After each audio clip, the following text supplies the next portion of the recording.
sila. Magulo sila kanina? Pag nasagot po sila, pero kapag po may napasok, hindi po sila galing pag tinasal. Hindi sila. Sabi nung anak ko sa akin, sabi niya, Mommy, I'm hungry.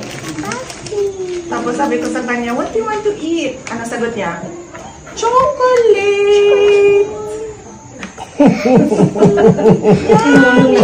Chocolate! Ilan ang gusto mo? 1, 2,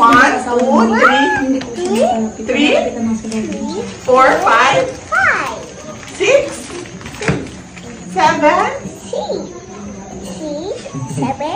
8, 9, 10. very good. 6, ano sunod?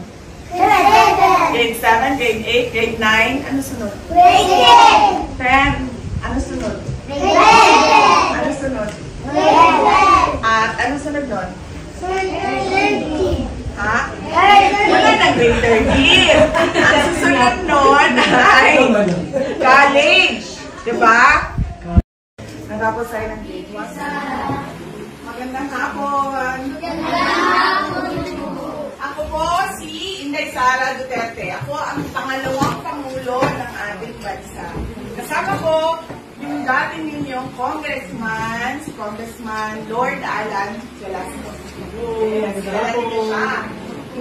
Ay, kapitbahay ninyo siya dito sa Marinduque. Ako, tiga saan ako?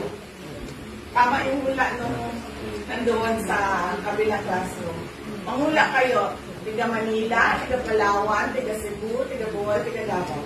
Yan. Yung manghula. Andito kami para ulitin ang paalala ng mga magulang ninyo sa inyo.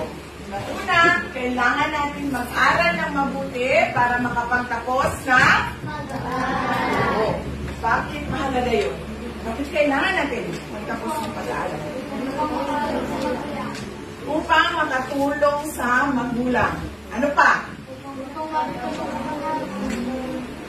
Para magkaroon ng trabaho. Diba? Pag meron na tayong trabaho, nakakatulong tayo sa ating magulang. Nakakatulong tayo sa ating pamilya. Nakakatulong din tayo sa iba pa nating mga kababayan. Diba? Okay. Ulitin natin para sigurado ako na maalala ninyo. Kailangan mag-aral mabuti para makapagtapos na. Pag nagtapos tayo ng pag-aaral, meron tayong nakakatulong tayo kanino? Magulang. Sino pa? Pamilya. Sa mga nangangailangan. Ano yung nasa trabaho natin? Ano yung nasa trabaho na kukuha natin? Yun yung nakakatulong sa atin. Ano yun? Yes, tama. Kung tayo nag-aaral tayo mabuti, may disiplina tayo. Ano pa? Kasipan tayo, natututo tayo ng kasipagan. Ano pa? Yes. Natututo tayo ng respeto, kasipagan, disiplina. Ano pa yung binibigay sa atin kapag tayo ay may nalalaman natin kung ano ang paghihirap ng mga magulang natin. Ano ba yung natatanggap natin? Biyaya. Ano yun? Ano pa? Pag may trabaho tayo, meron tayong natatanggap. Ano yun? Yung pera. Yung sahod natin. Anong nangyayari sa tao na walang trabaho, walang sahod? Naghihirap. Kaya kailangan natin ng trabaho. Paano natin makuha yun? Kailangan natin mag-aral na mabuti.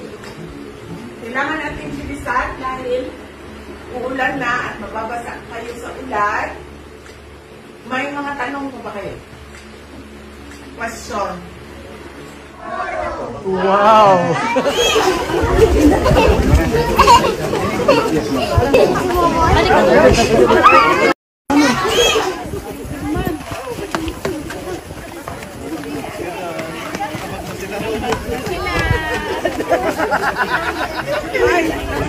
Silang sa inyo.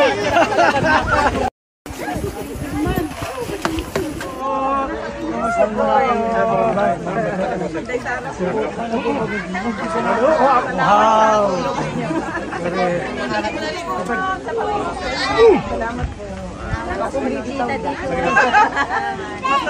Nandiyan ka, ma'am.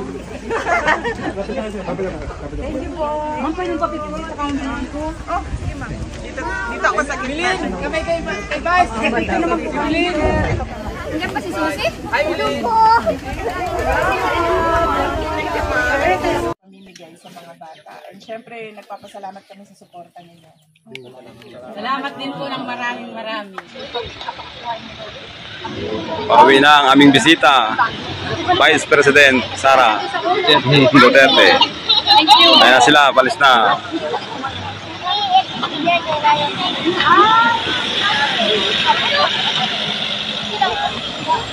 Salamat po.